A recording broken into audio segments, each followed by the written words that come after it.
All right, hello everybody. We're so excited to have you join us today for our Inside the Designer Studio offering with guest artist Arnel Sancianco.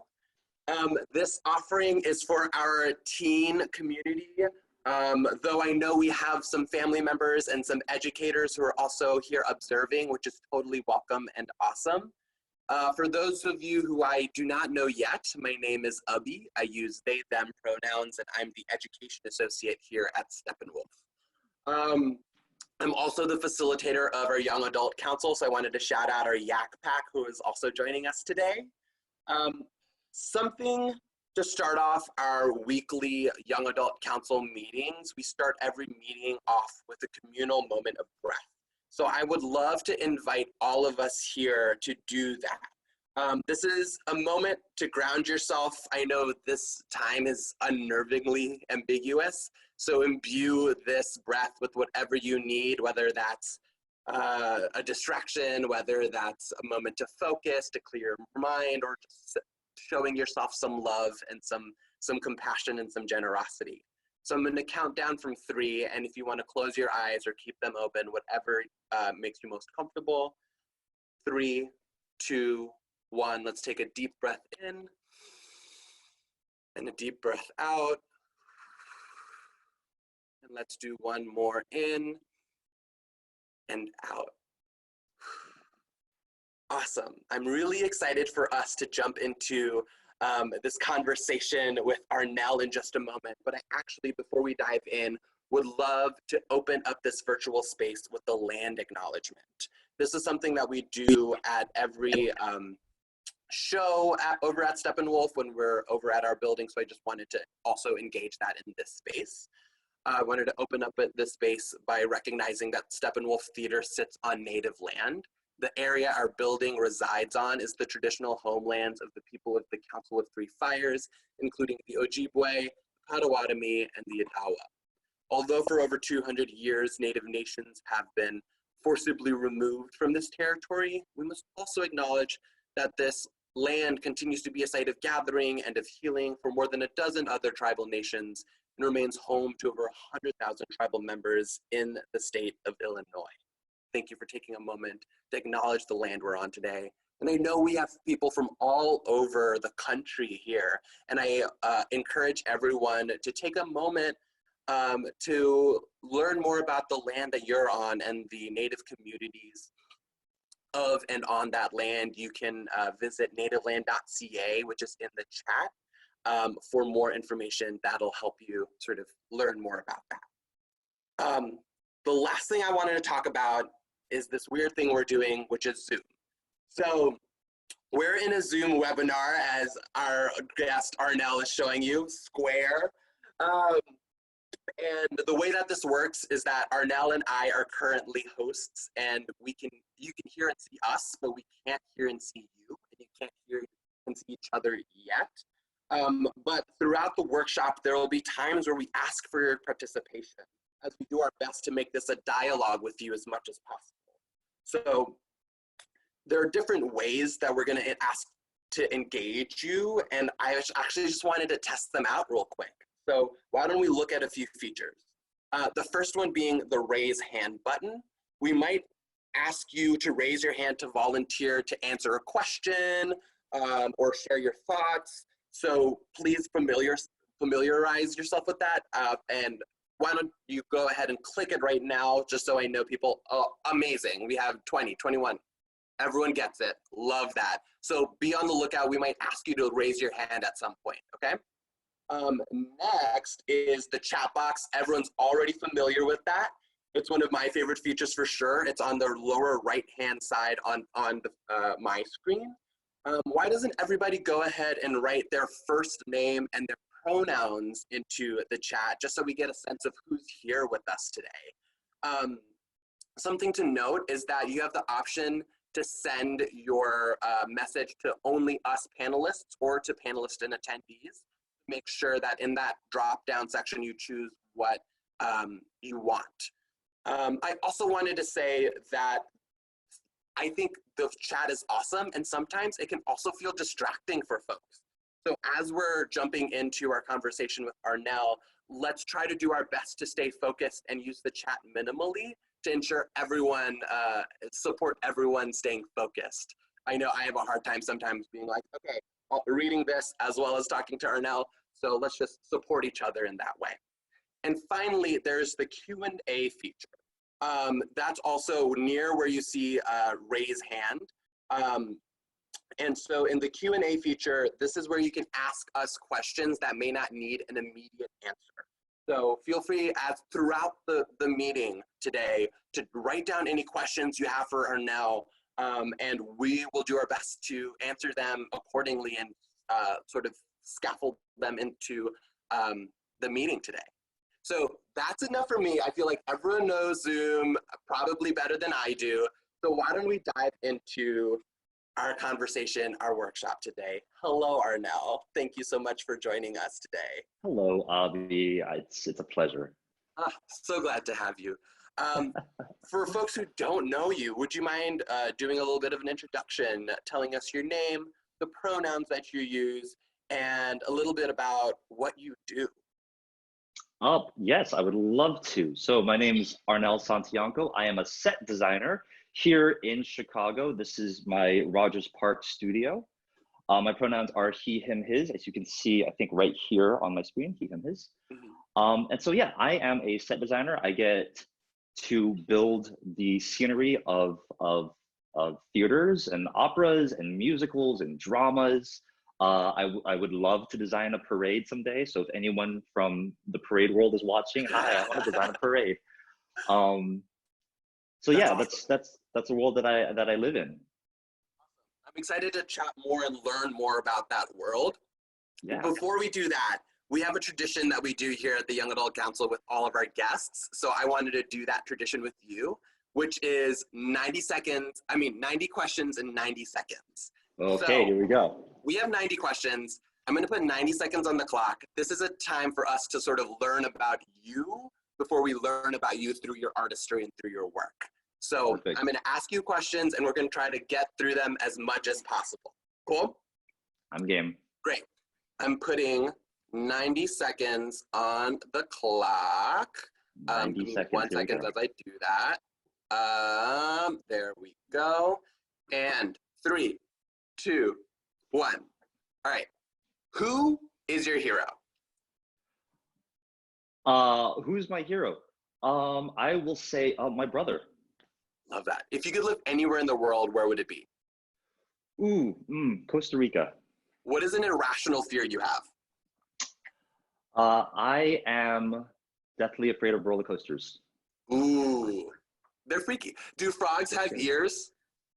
They do. Is water wet?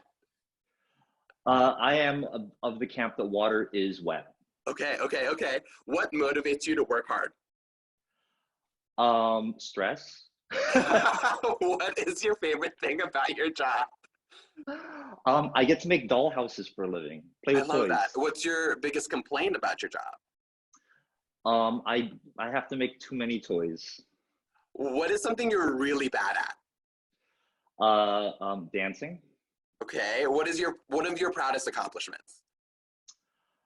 One of my proudest accomplishments. Rescuing my dog. What is one of your favorite? What kind of book do you like to read? I love a good graphic novel. Love that. What is a current obsession of yours? Tiki mugs. What was the last movie you went to, and what did you think? What was the last movie I went to? Oh my gosh, it was Parasite. That was the last movie I went to. An awesome last movie. Amazing. Okay, and last question. What is your karaoke song? My karaoke song is Lady Marmalade. Wow. That was weird. That just came out of my mouth. I would love to see. We should go karaoke sometime. I would love to see that. The irony is I don't know any of the words to it, but I just but I love the jam. Oh my God. Oh, the Marmalade, that is actually. Amazing. So I love that we got to know you in this way. Could you talk to us a little bit about sort of your path? How did you get to be here as a freelance scenic designer? designing Sure. sets. What does your like education look like, traditional or non-traditional? And like, yeah, how did you get here? What sort of sparked this interest for you? Yeah, so way back in high school, I did drama. I was a drama nerd in high school. I did a lot of acting. I wanted to be an actor. I actually went to undergrad for acting. I went to UC Irvine, home of the Anteaters, Zot, Zot, Zot. And I attended the Claire Trevor School of the Arts. And so I did a couple shows there, and you know, I was having a great old time. And then I took Intro to Set Design with Luke Cantarella and Cliff Faulkner. And we had to design La Boheme, and my design for the opera La Boheme was awful. It was not good. And then halfway through the quarter, we switched. We then got to design Rent. I was like, I could design Rent. Fun fact, and there's going to be so many fun facts during this. I'm a fan of fun facts. La Boheme, Rent is an adaptation of the opera La Boheme. If you didn't know that, that's fun. Fun for you. So I actually still have the model. It was an 1/8" model. It lives in my bedroom in San Diego, where I grew up. And I had so much fun building that model. And I realized, oh my gosh, I could actually do this. And I can make money doing this. And so I started to take more classes. I actually talked to my mentors and I said, hey, how can I make this a career? And Cliff Faulkner, I think it was a month after I sat in his office, he said, hey, would you like to design a show next year? And I was like, I don't know what I'm doing. And he said, that's perfect. Because then it means that you will ask us questions and then you will get answers. And so the first show I designed under the wing of Cliff Faulkner was Eurydice by Sarah Ruhl. I love that play. And that was fun. And I think of the rules of design that I'm going to talk about later, I broke all of them. But it was a beautiful design and I had so much fun doing it. And I thought, you know what, I want to take this a step further. I found out that I could get a master's degree in scenic design. And so I applied.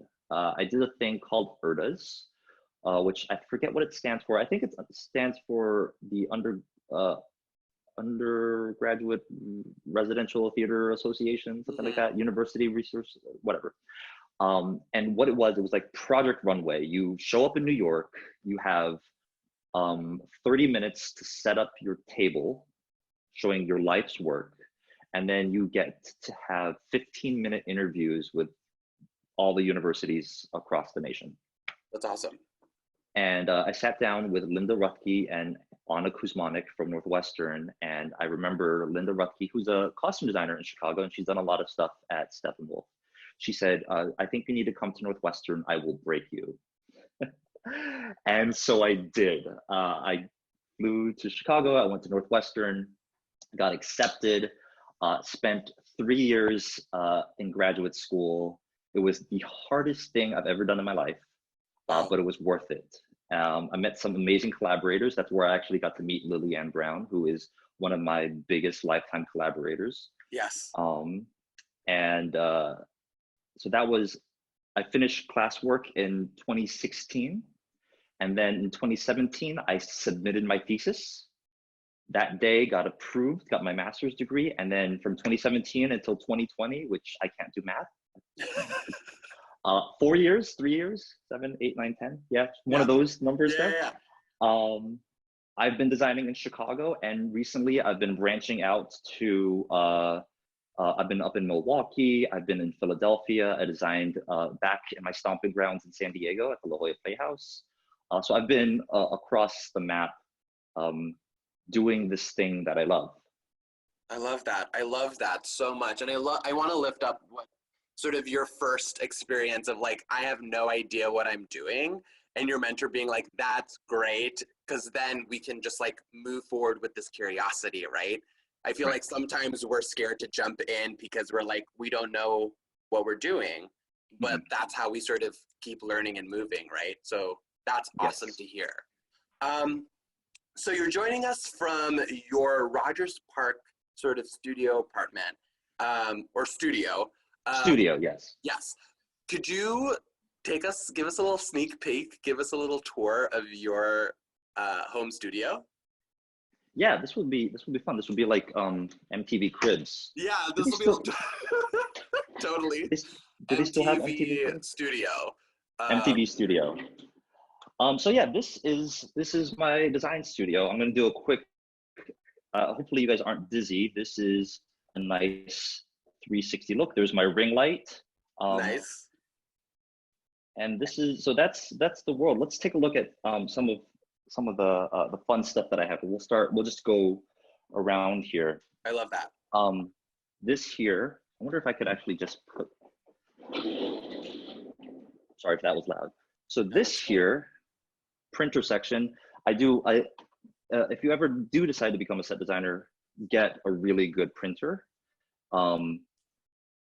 This printer is really good. It's really old, so it needs an update. But you will do a lot of printing. You will go through a lot of paper. Be sure to buy recycled paper, especially because you will use a lot of paper to do your drafting, to print out scripts. So this is absolutely fun. This is my marker section. You can't really see it back here, but I have all these markers that I use to do sketches and like really rough ideas.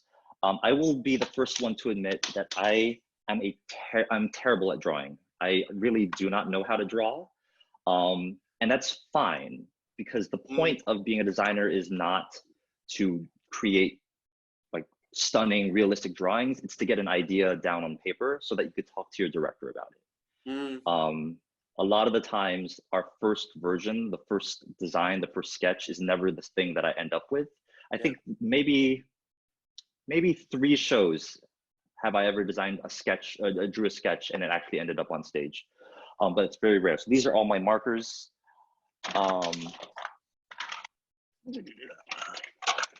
Right above here is my swatch section. This is also really fun. I have like countless books of colors for paint elevations. And it's very important for a designer to have their own swatch book, because I've learned in the past, and I've been burned by this before.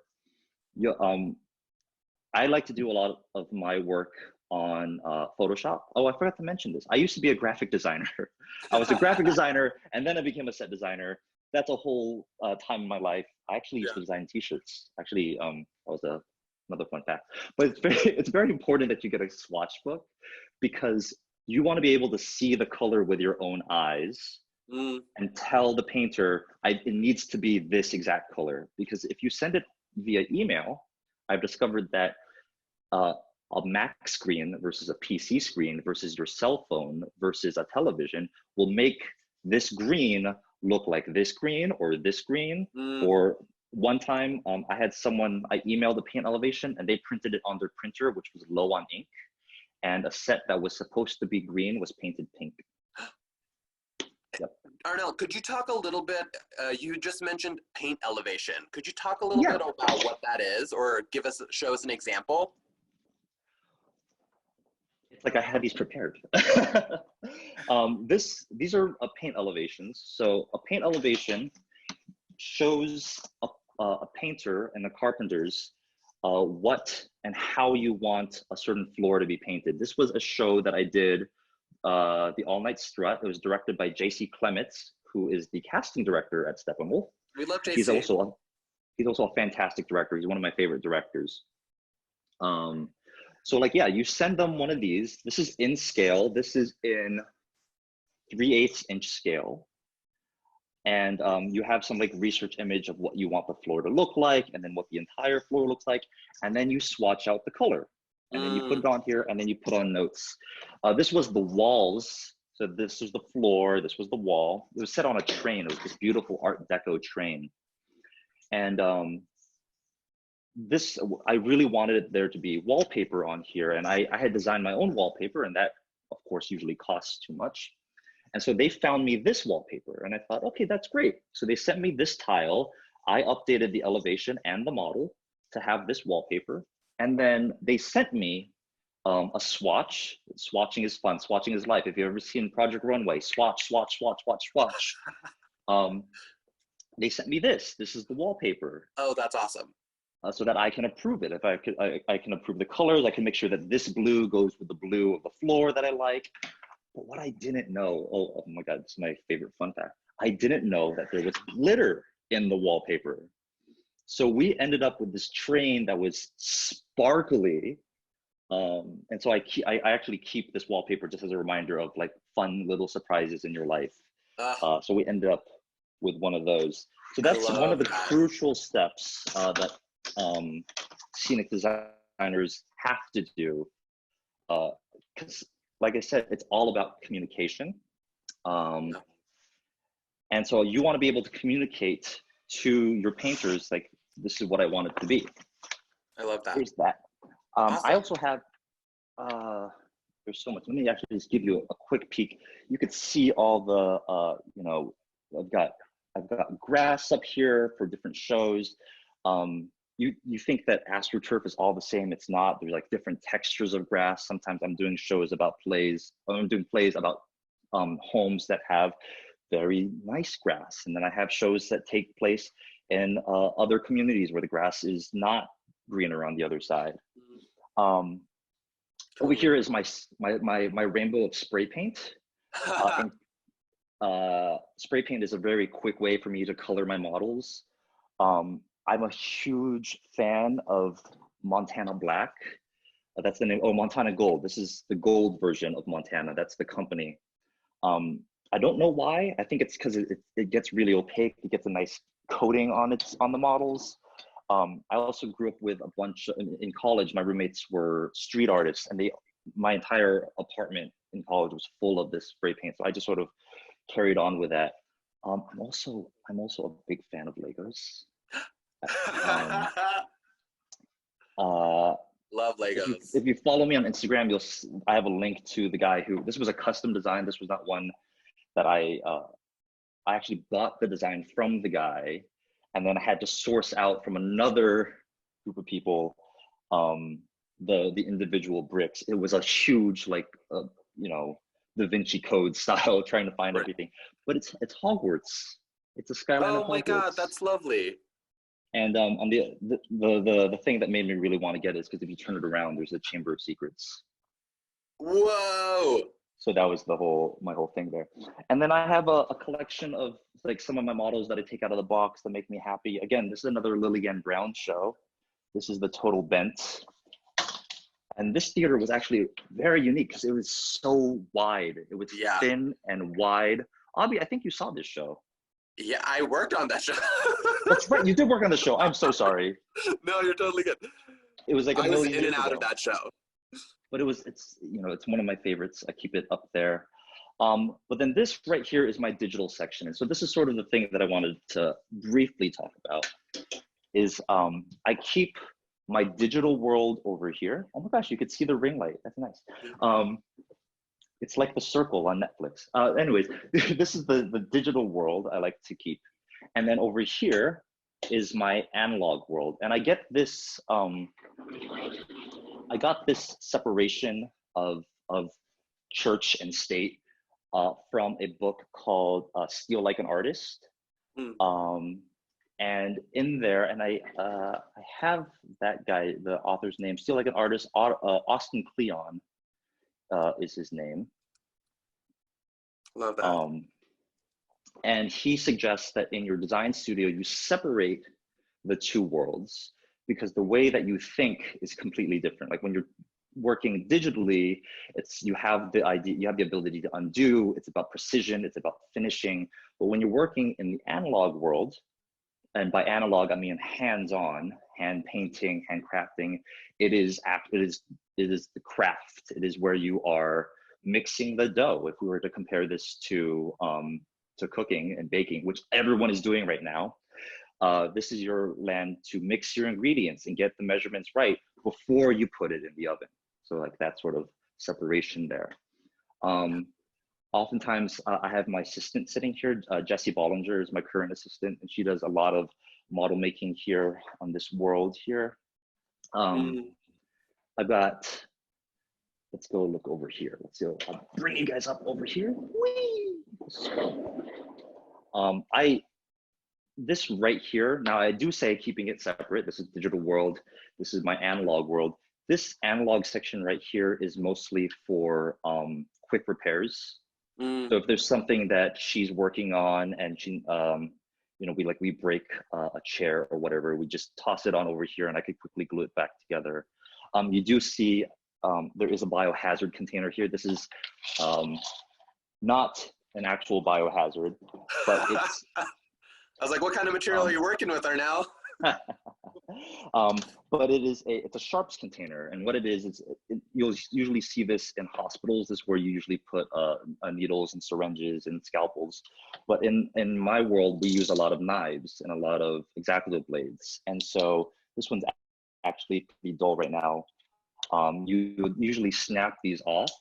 And the safest way to get rid of these is to put them in a container like this. And then when this container gets full, you cap it off and then you send it to the proper disposal bin so that it doesn't fall out in the trash can. It doesn't end up on the beach and someone ends up stepping on these. These blades are really sharp. I go through a blade every 30 minutes. So if I'm sitting here and I'm cutting, I cut, and you have to keep your knife sharp.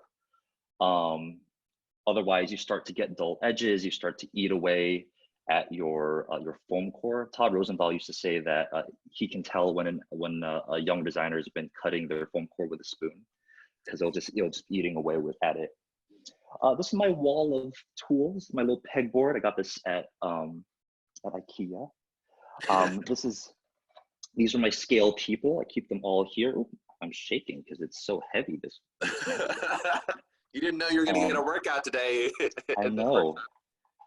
And yeah, today was Arms Day, so of course I'm extra tired. But yeah, so like this is all my scale people. I like to work in 1/4 inch scale because I think it's easy to transport, and it's very important to have scale people because you want to be able to get your measurements right. You don't want to make your doors too big. You don't want to make your ceilings too tall. Sometimes we want designs where the world feels expanse. So we will do a design. This is actually 12th night that I did at APT last summer.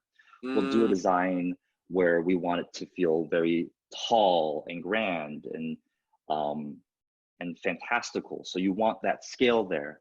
But then other times you'll do designs where you want it to just feel like normal heights. And so we'll take a look at this one here.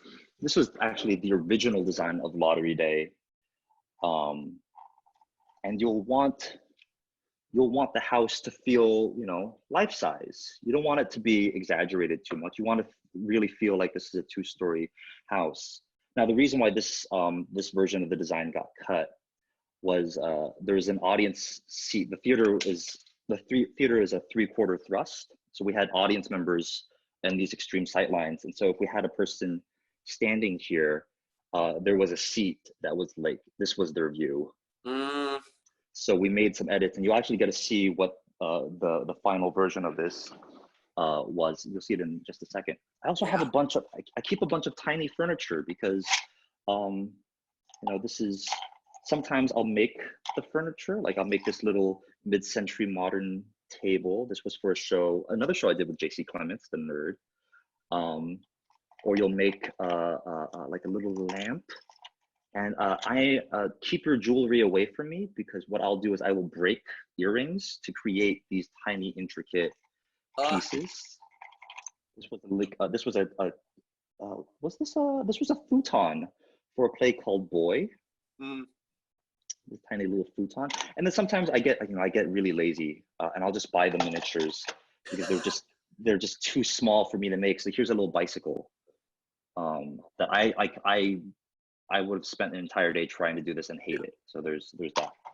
I also keep a whole bunch of spray paint nozzles because my spray paint always clogs up on me. So I buy a bunch of these and I replace them very, very quickly.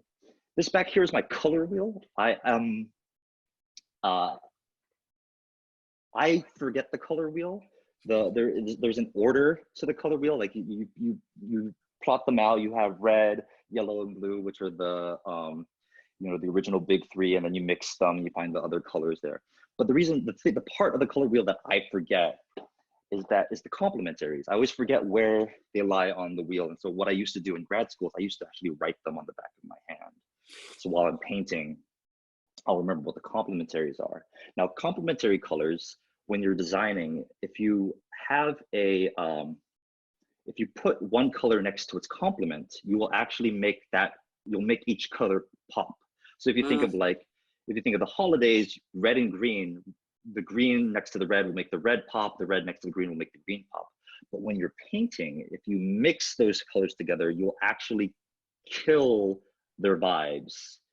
You know, you will actually take energy away from the red. So if I want to make my red paint feel less vibrant, you mix green paint in it, and the red then starts to mellow out and feel a little more realistic. So that's what I did with this. You can't really tell in this greenhouse, but there are layers and layers of red paint mixed in there so that it didn't look green. Like when this first started, this was like Incredible Hulk green. It was actually,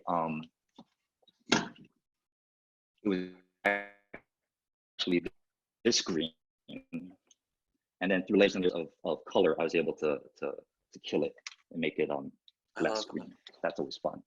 I love that. And I love sort of like the storytelling of that, of like what kind of green tells what kind of story, right? What story that house is telling and why it needs to have that sort of duller green. Yes, because less saturated green. This show in particular was about a house in the South Side and the neighbor who's about to gentrify the neighborhood. And so we wanted this house to feel like it's been in Chicago forever. So having that faded dark green next to this Architectural Digest, you know, very rare Brazilian wood paneled home. Right. Now this was way over budget. So we ended up cutting a lot of these pieces. I have the model here that I haven't seen in forever. Awesome. I'm excited. So this is actually what one of my models look like. They're actually quite big.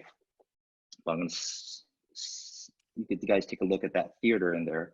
You could see the house got a different design. We flattened out the greenhouse, changed the proportions a bit. And like the fun thing about doing these models is that I can then put, I could put the director, I'm trying to find you guys, where are you? There you are. I could put the director right there and show you what that person in that seat is going to see so that we make sure that no one loses out on all the fun. Awesome. So this is the analog section here. Yeah. How am I doing on time, Avi? No, we're great. I was going to say, why don't we're going to come back to that model later. So why don't we move on a little bit and do a warm-up, a design warm-up, because I think I love the idea that you were talking about first ideas and just a little while ago. So everyone, we're going to do a quick 3-round design warm-up. This was inspired by one of Arnel and my mutual favorite artists and toy makers, Kaz Holman, who has a really amazing episode on this show on Netflix called Abstract. And John, thank you for putting the website, their website down in the chat. And they really talk beautifully about, more broadly about design in terms of trying to think through and trying to get innovative and think past the first idea. And I want to ask us to think about ways to transport water from one room to the next. Cool? So in the chat, I'm going to put 40 seconds down on the clock, and I would love everyone in this first round to write 10 ways you would transport water from one room to the next. Arnel, could you throw an example out there? Right off the top of my head, I'd say maybe a bucket. Amazing. So I'm going to put 40 seconds. People keep throwing in your ideas in the chat. All right. We have, oh my God, amazing. Oh, wow. I'm going to name a few. In your mouth, a bucket, a pipe, a cup, a bowl. Carry it, your hands. Ziploc, that's interesting. Drink it and walk to the other room. using gravity. A jug. Super soaker, that's great. That's great. I love this. Bladder. Telekinesis, all right, okay, I didn't know people were out here using telekinesis. That's amazing. Pot of boiling water pipes, A hose, that's interesting. In a hat, that's a watertight hat. So round 2, continue to throw your ideas in there, but now try not to use anything from a kitchen. So like a mug, a bowl, a cup. Think of the properties of water, the different states of water, liquid, gas, solid. Does that make you think of new possibilities, new ideas? What are some ways? Ice block, that's exciting. Water balloons. Snowballs, a goldfish bowl. I love that. A sponge. Half of a guitar. Put together. Different items that you could put together. Pillowcase. Fabric. Driving it in a car. Plants, I like that one. Oh, that's really smart. Steam. Snow globe, Tears, oh, yes. my Lana Del Rey's out there, yes. Right. Half of a guitar. That's awesome. Pockets. Smooth surfaces as a slide, I like that one. Rain, snow globe, tears. All right, and then round 3. Okay. Let's do, try to write, again, keep going. It doesn't have to make sense. It doesn't have to be logical. It doesn't have to be reasonable. It just has to transport the water. Keep thinking about different ways, different things you could design to transport water from one room to another. A cat's bed. A catapult, I saw that one. Make a motorcycle. Spray can, a cannon. I would like to see the damage you'd make by spraying a cannon full of water across the room. Time travel, I love SpongeBob. You just call SpongeBob, a fedora. Call SpongeBob, get SpongeBob on the case. Use my mermaid powers like an H2O. Frog. I love this. Hollowed out gummy bear. Okay, I love this. Arnel, I love that we sort of saw the first round, sort of like cups, pipes, a bucket, your hands, and now we've gotten to sort of really, really wild ideas of how we can do the mundane thing of transporting water from one room to the next. Could you talk a little bit about the aspect of like the first idea in your work and sort of how you engage that process? I love sort of everything that everyone's been saying and how we've sort of pushed past these things. So thank you so much. Sorry, I just got distracted by this one. Sing so high it boils and wave it to the next room with your hands. Yes, thank you for that one. But the creativity of that one comes from the fact that we went through all these other options. Right. This idea, it's called the preciousness of the first idea, and this came out of a conversation I had with a director named Vanessa Stalling, who's the head of directing at UCSD, dear friend of mine. That a lot of artists tend to get stuck on their first idea, or they get stuck on their first lyric, and it's so precious to them, and as a result, they don't get to expand past that. But as you guys saw from this demonstration and from this activity, by letting the limits go, you allow yourself to find the different ways, no matter how ridiculous they are. Yeah. The same thing happens when we're working with a model. I'll get a play that says this takes place in someone's house, and so I start with the obvious. What does this house look like? Where's this house at? Sometimes I'll drop a pin in Google Maps and I'll drive through the neighborhood that the play is set in and take a look at those houses. Sometimes I'll go on Redfin or Zoom or Lily and look up houses in that neighborhood that are for sale and take a look at what those houses look like and whatever. Then I give the script another round, I read it again, and I start thinking, okay, well, what's deeper than that? You know, it may be set in someone's house, but this is a play about divorced parents. So maybe what if the house is split in half? Or maybe it's two roofs, one roof up here and then one roof down here, and then this empty void in the in between. And then I put that aside and I think, okay, give the script another read.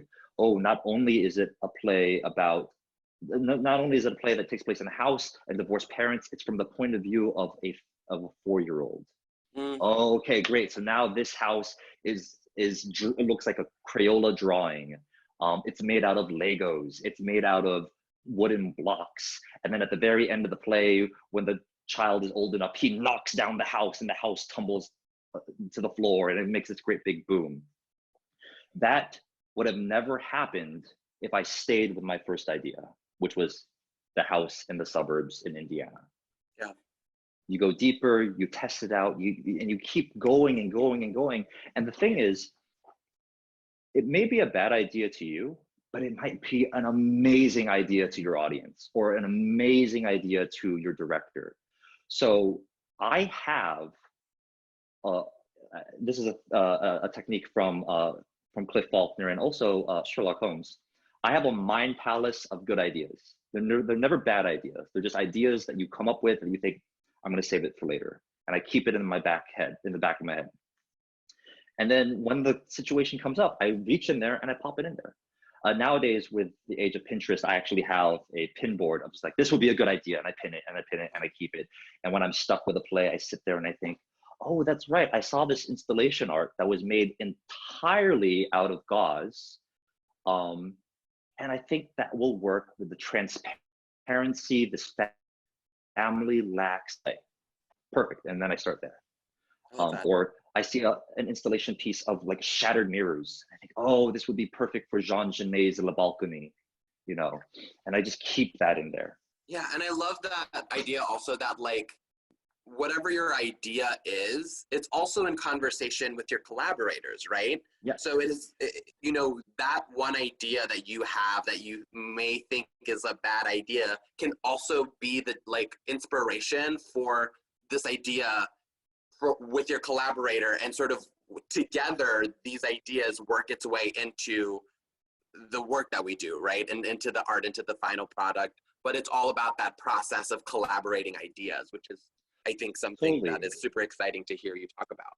And it's unfortunate that people think that collaboration is cutting up your idea so that you can fit in a lighting designer and then fitting in a costume designer, but it actually isn't that. Collaboration is an idea that wouldn't exist unless you all had met together.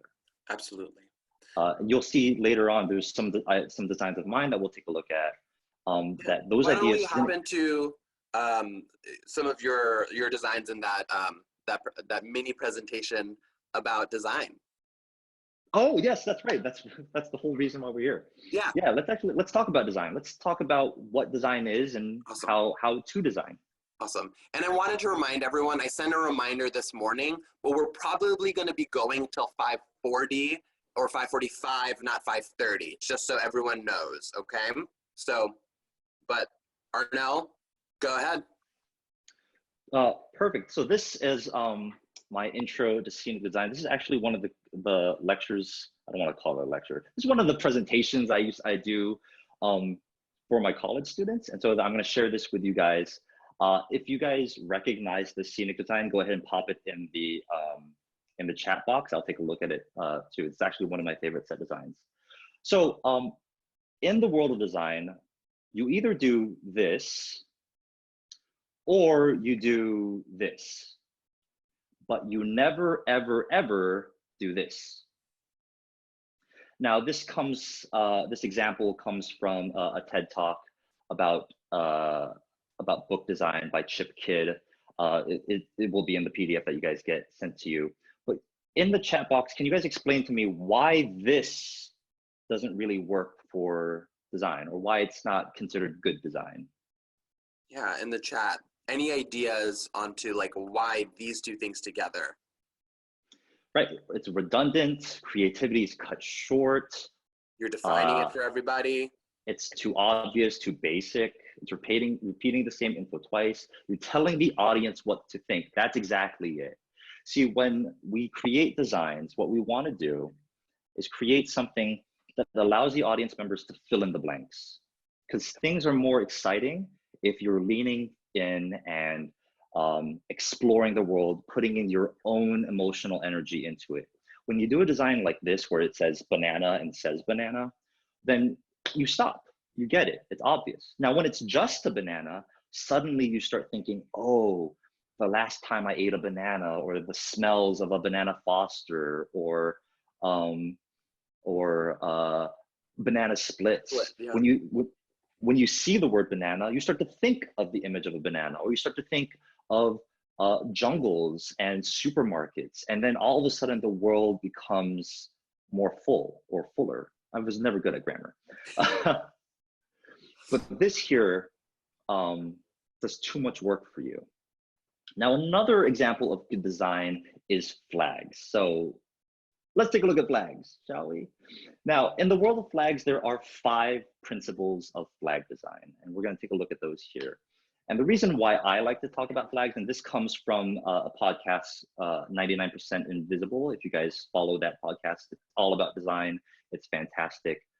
But there are 5 principles to flag design that I use in my design work, and other designers use in their design work. I actually use 3 of them, not all 5, but let's take a look at it. With flag design, you like to keep it simple. You want to use meaningful symbolism.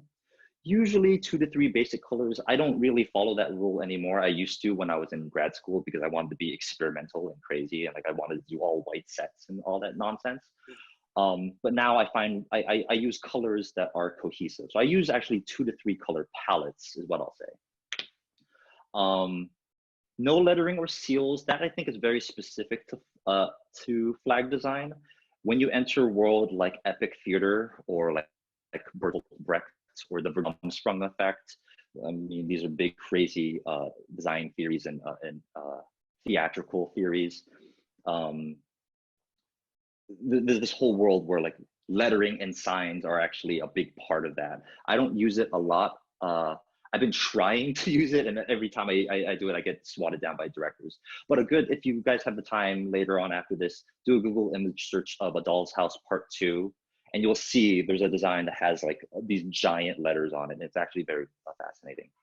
And be distinctive or related, again, has to do with flag design, but you want to be unique and you want to stand out. I would actually just change that in the world of scenic design and change that to, you want to support your story. Your story is unique, so support it and do that in the world. So what we're going to actually do, we're going to take a look at some flags next. What I want you guys to do in the chat room, in the little chat box right wherever it is on your screen, tell me not what the flag is or what the flag symbolizes, but what adjectives does this flag make you feel? Yeah. So let's go ahead and take a look at this first one.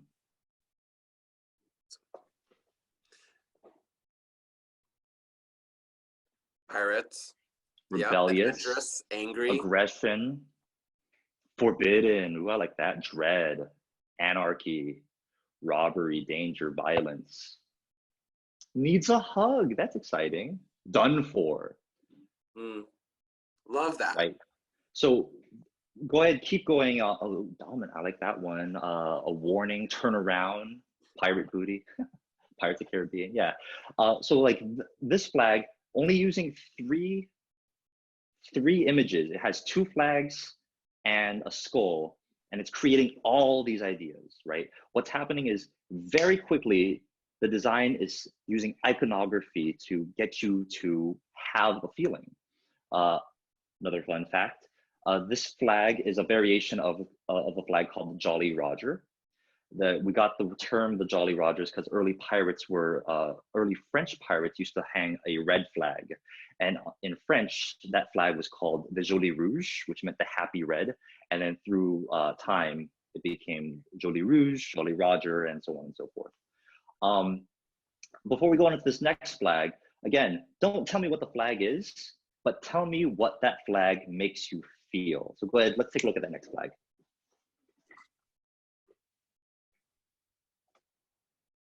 Freedom, anger, liberty, decided, patriotic, pride, hope, social justices, confusion, disappointed, mixed feelings, voice, McDonald's, that's interesting. Liberty, oof. Nationalism. Now, go ahead, keep adding these on. This, of course, is the flag of the United States, right? Actually, let's shift gears a little bit. What are some of the, instead of me saying what the symbols of this flag are, go ahead in the chat room, add what are the symbols that are used in the design of this flag? Right. Stars. The 50 stars, 50 states, yeah. 13 colonies to the stripes. Yeah. So just using those shapes and the number of those shapes, the designer of this flag was able to create that symbolism and that meaning. Now, depending on the time and the context, this flag, I almost said play, this flag has certain connotations, and the connotations come from people who have different backgrounds and different points of views, whether you find yourself as an oppressed person or a privileged person. Your viewpoint on this flag will change. And the same is with design. When I'm designing certain shows, I have to keep into consideration my audience. Is this play only going to be seen by people in Chicago? If so, I should put iconography in Chicago that allows them to feel certain aspects. Now, if this is going to an audience if it's going to a younger audience, like I do many times with SYA, then I try to pull in iconography that they can relate to so that they feel that they are represented on stage or they feel like they can connect. Okay. Now, to my Illinois residents, to my Midwesterners, let's take a look at this next flag. Again, don't tell me what the flag is, but what does it make you feel? Or what does it remind you of? Home, yes, pride, home, bright, clean, effort, hope, buildings, literally have no clue. Where I'm from, Lightfoot, please stay at home, save lives.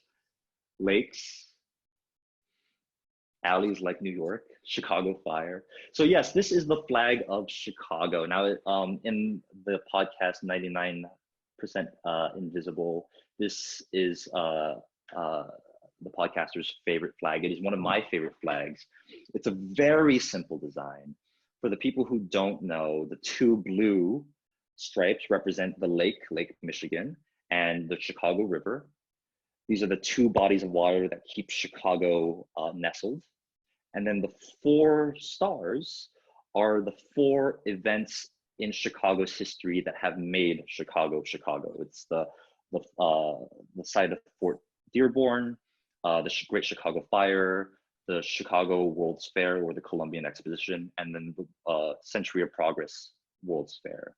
Those 4 events in Chicago history is what made the city that we have today.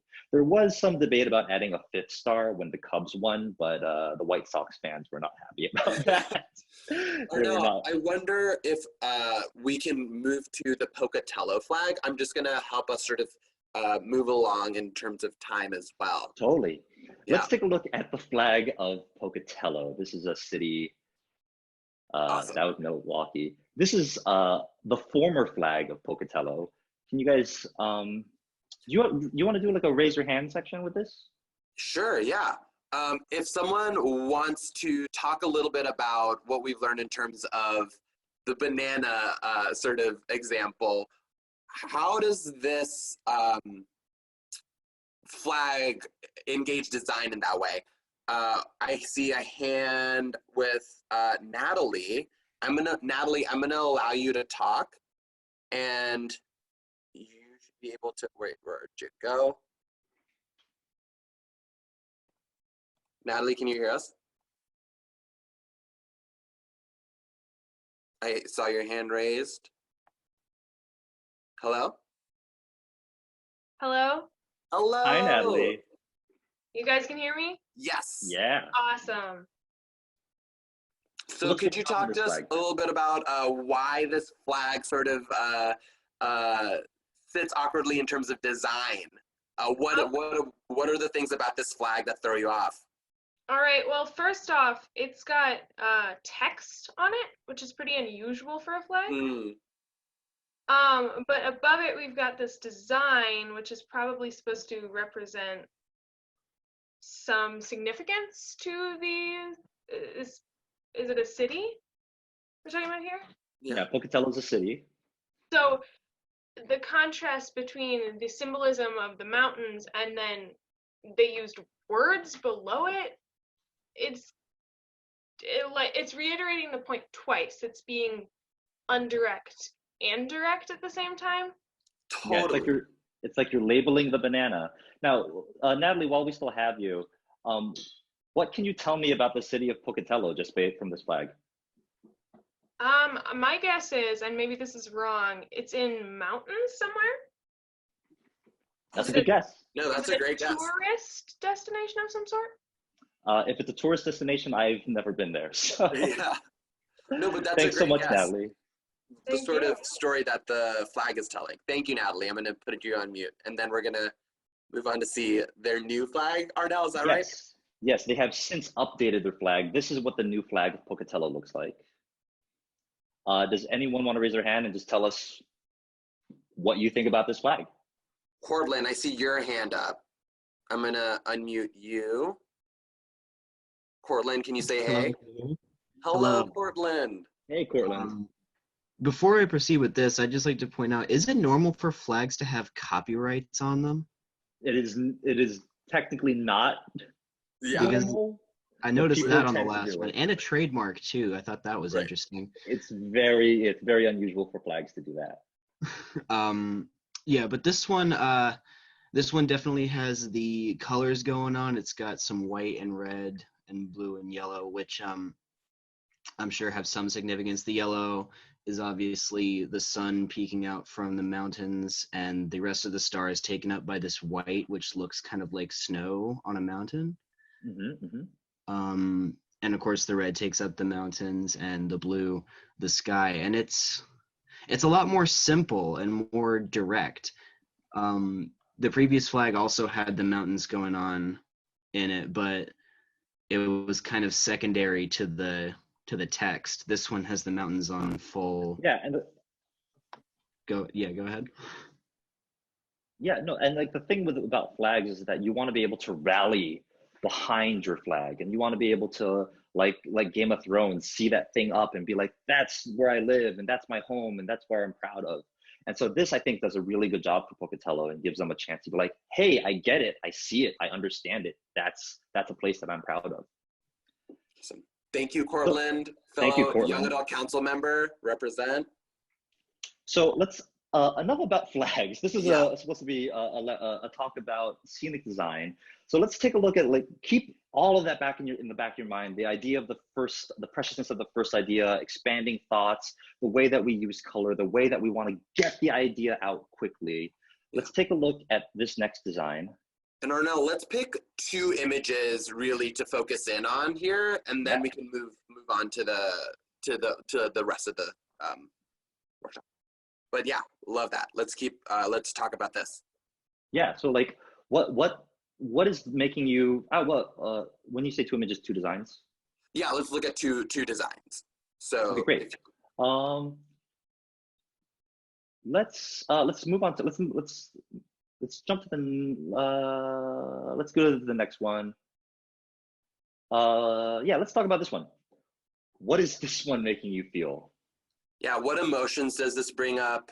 I saw a hand raised. Why don't we get someone, if you want to raise your hand to chat, or also throw it into the chat box, either or. All right, I see a hand. I see Mila Sweeney. Cancel. Hold on, Mila, where you are. Cool. Mila, go ahead.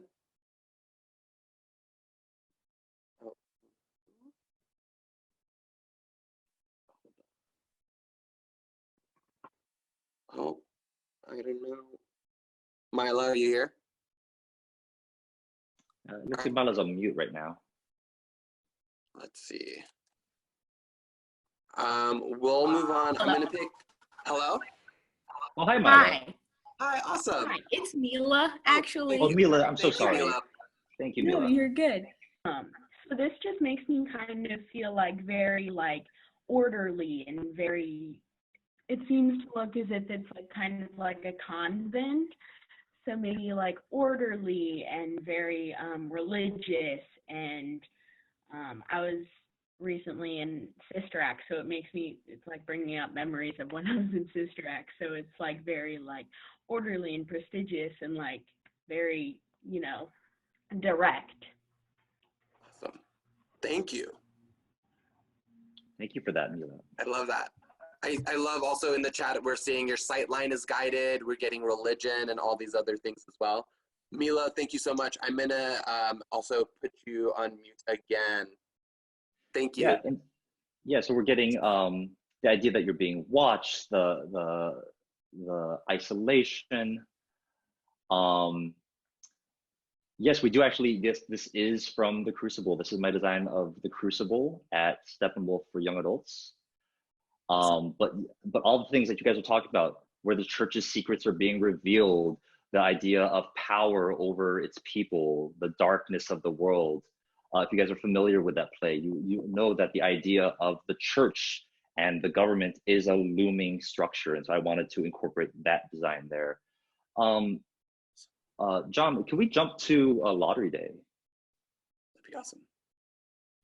I think that's a good contrast of the world. Yeah. What is this world making you feel?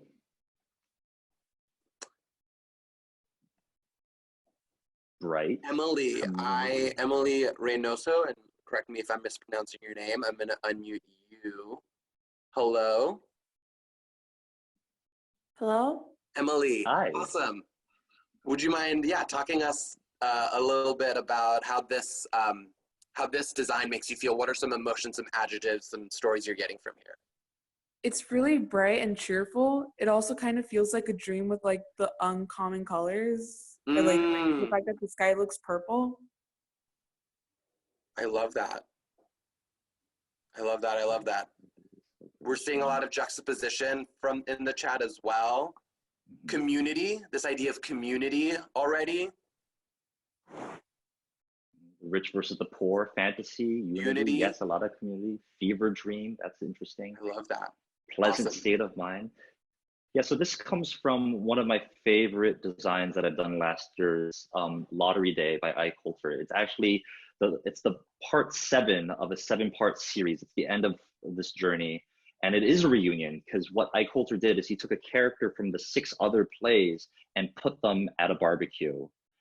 So it is that feeling of unity. It is the Avengers of his play series. But in this design, we really wanted the audience to feel like they were part of the backyard. So actually where this photo is taken is actually 3 rows back. So you can imagine there's 2 more rows that are even closer to this set. So you get to feel like you're sitting on the grass. We actually had the smell of barbecue pumping into the air.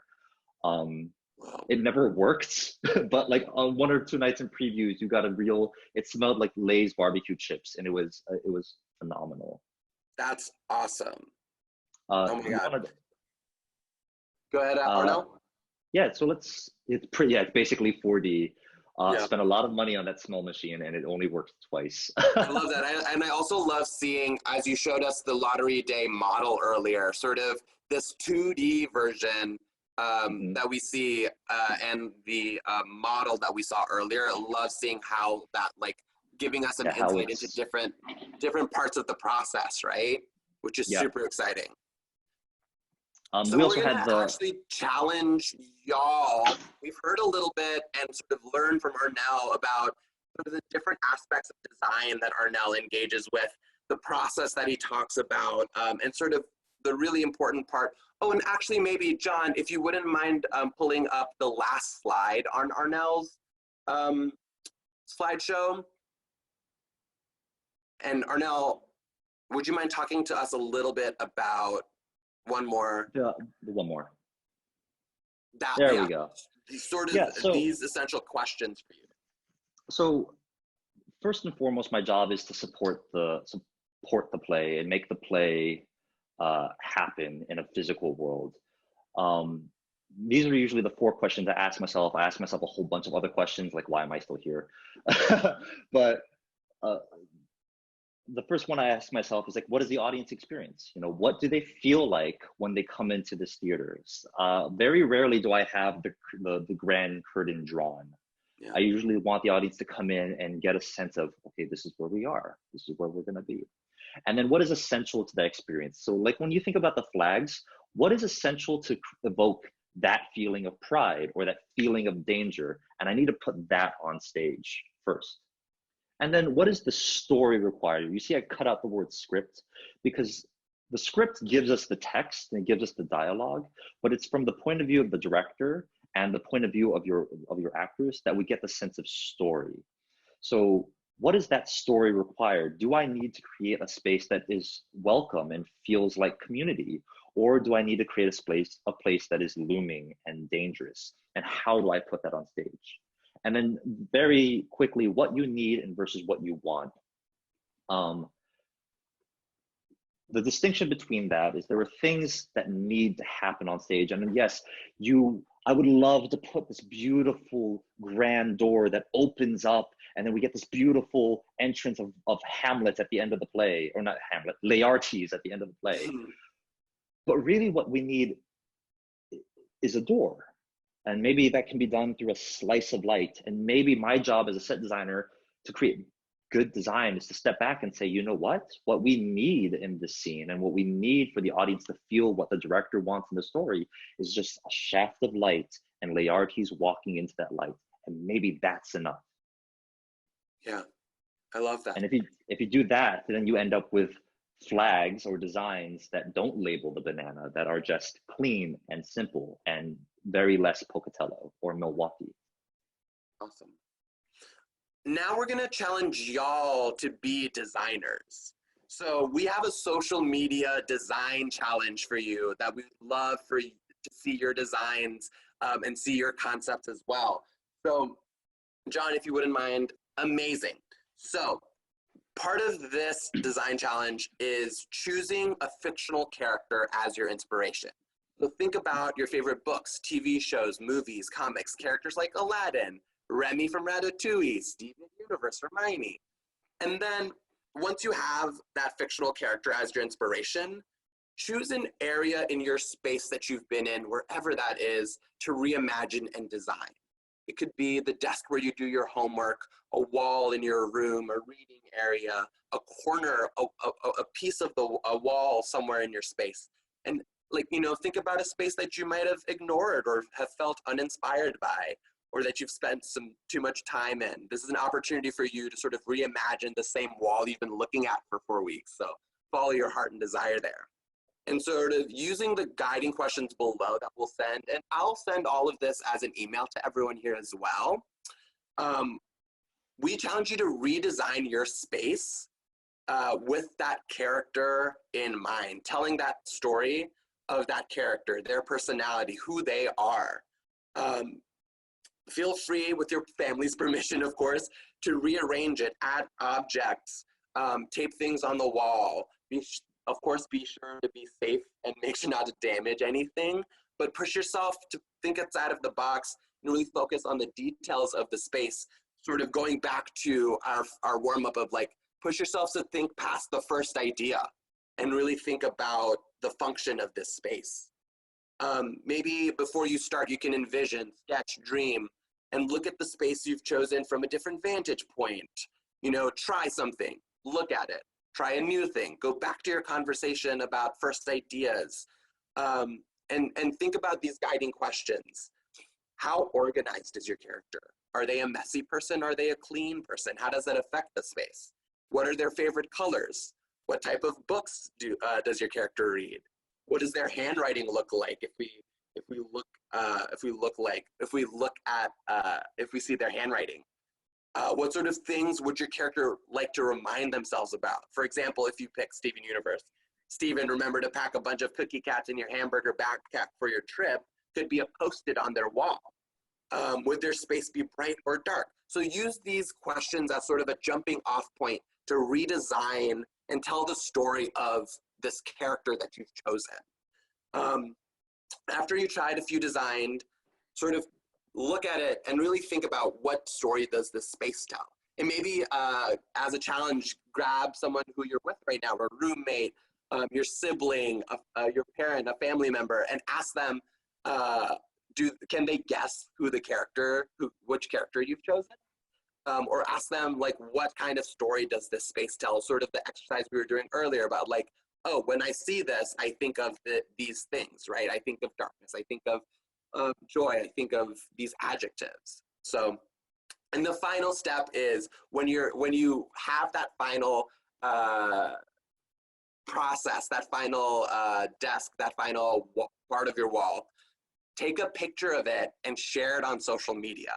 So you can do it on Instagram, you can make a TikTok, you can share it on Twitter or Facebook, and use the hashtag virtual StepEd.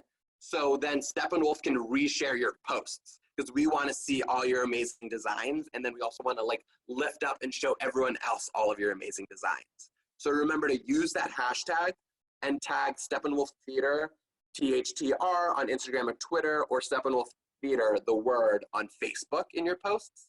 Just a reminder, if you tag us in the captions, we won't be able to reshare, so you have to tag us in the photo itself. And I'm really excited to see what everyone comes up with.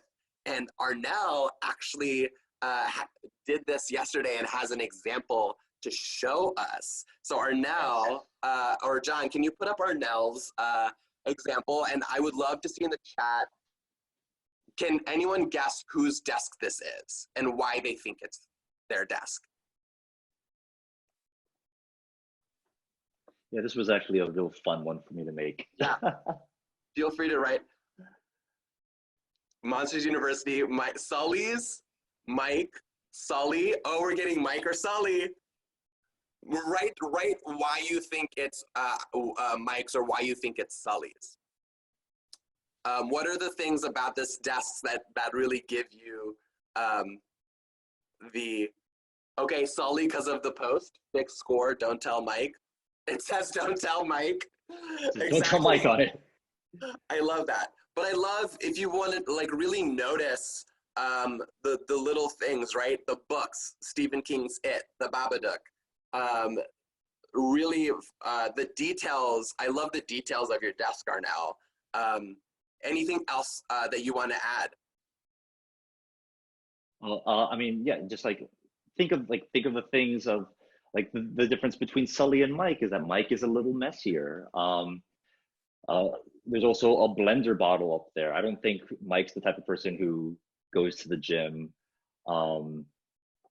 Another fun little tidbit, during one of my trips from Japan, I actually got a scare canister that's a USB charger for my phone. So I threw that in there onto my desk.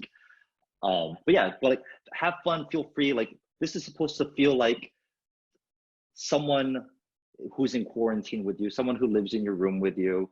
The difference between design and decoration is I think decoration makes pretty and design tells a story. This is not a pretty desk.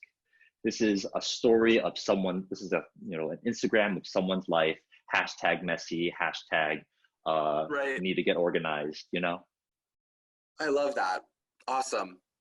So we have time for, I'm gonna ask 2 questions. We have a bunch in this Q&A, and then we'll wrap up right there. Sure. Oh my God, Q&A's. Yeah, awesome. Would you mind talking a little bit about one of your all-time favorite sets? One of my all-time favorite sets, we didn't get a chance to see it in the slideshow. It was Photograph 51. That was, I think, one of the purest forms of collaboration. I had originally shown a model of what that world was supposed to look like. And you can actually go on my website and you'll see it on my website there. It's still up. But oh, there it is. Thank you. Perfect, John. This design, it's a story about a female scientist, Rosalind Franklin, who's the woman who took a photo of DNA, the first photo of DNA. And up there in the windows, we had all these male scientists looking down to her. And I really wanted to capture the feeling of what it feels like to feel like a minority in the workplace, that someone is mostly, that these men are trying to steal from her, and in history that actually happens.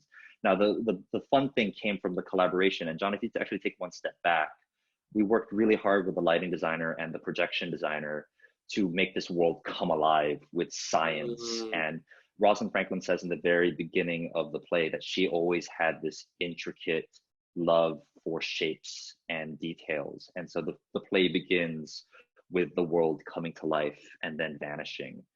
So that was by far one of my favorite designs. Thank you. Could you get into a little bit of details here? Could you talk a little bit about like when you're deciding about like doors and walkways and different things, how much do you take like who your actors are and their heights and stuff like that into consideration? But also could you talk about like, how do you choose a door? Which door? Yeah. So I have a cheat sheet that I got in grad school, and I've kept it forever. It is just like the basic measurements of tables, how tall a table is, how wide a door is. But sometimes in design, I like to expand that. And the only way to abstract something is to start from truth. And so if I understand how the proportions of a door look like, and I think, oh, I want this to feel like the world is a little uneasy, I'll actually start to change the angles. An artist who does this really well is Tim Burton. He does this very well. He does this very German expressionistic thing where he'll start to tilt the perspective of the world, and suddenly it's no longer real. And animation does a good job at that. So like working with proportions, knowing what that is. And then also I keep a measuring tape by my side, and I'll sit there and I'll be like, okay. And I'll pull out the measuring tape and I'll take a step back and think, I want it bigger. I need it to be bigger. I need it to be taller. And then the budget comes back to me. I'm like, no, make it smaller, make it smaller. Oh, it's always the budget. It's always the budget. Always the budget. Always comes back down to the budget. So sort of a question that I wanted to linger on a little bit is someone was talking about how they have a vision for a set, right? And they were wondering where you start first in terms of sketching or modeling. Can you talk us a little bit about like that first, like what happens after you have that first inkling of an idea, first like really nugget of a vision, and where do you start?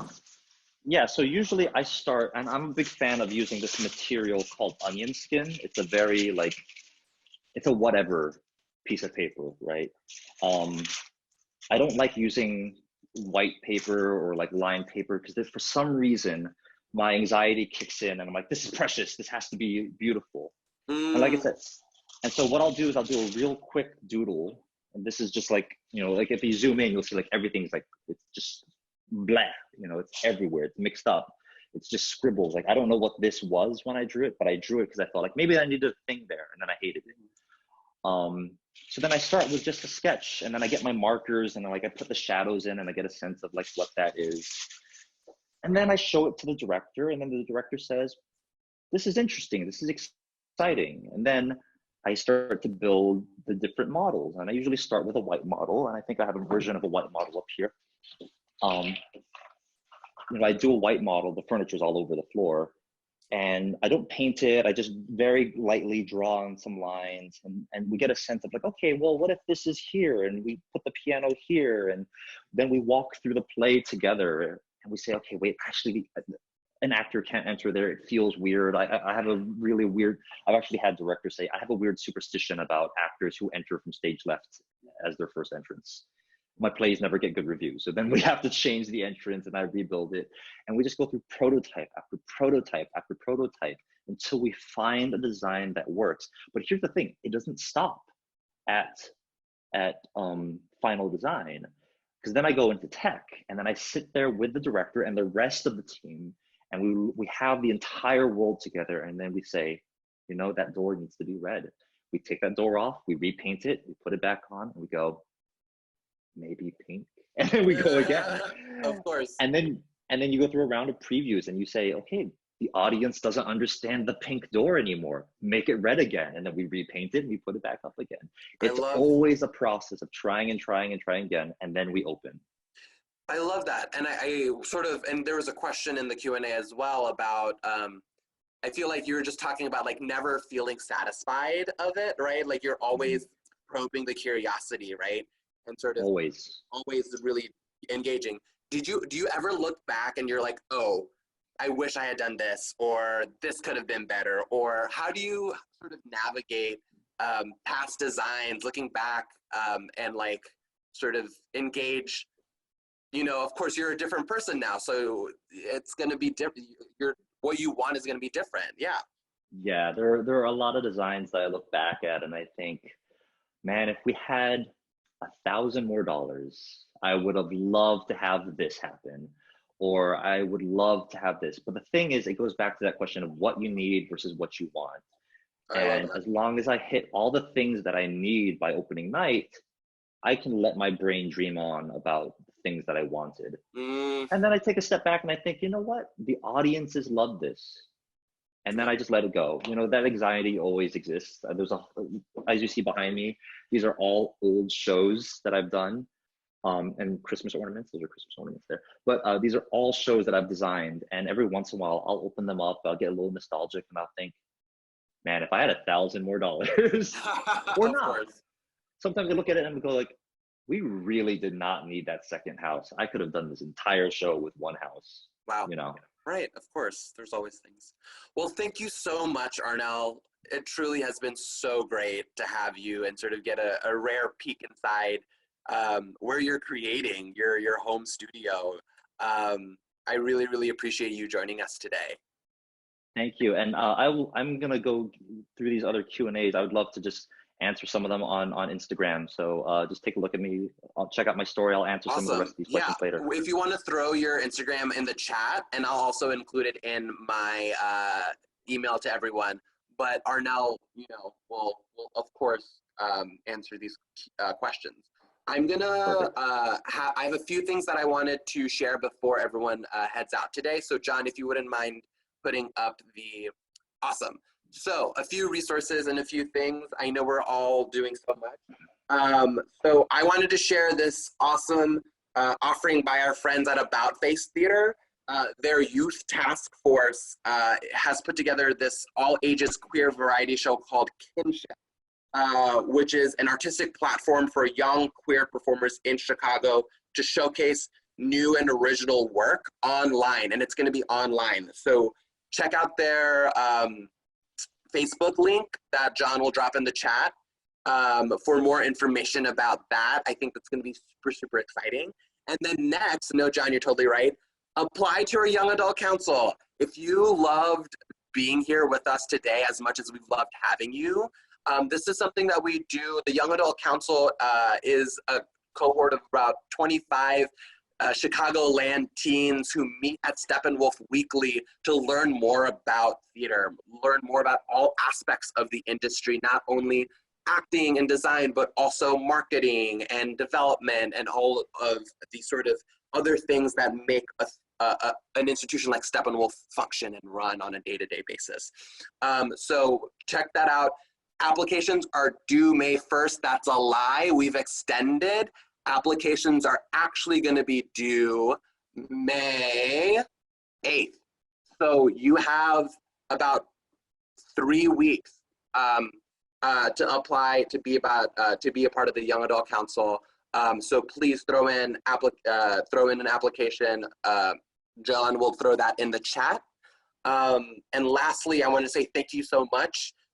You will be getting an email from me that'll ask for a brief survey so we can continue to grow and learn from these offerings and continue to provide a space for us to be together in this way. So again, Arnel, thank you so much.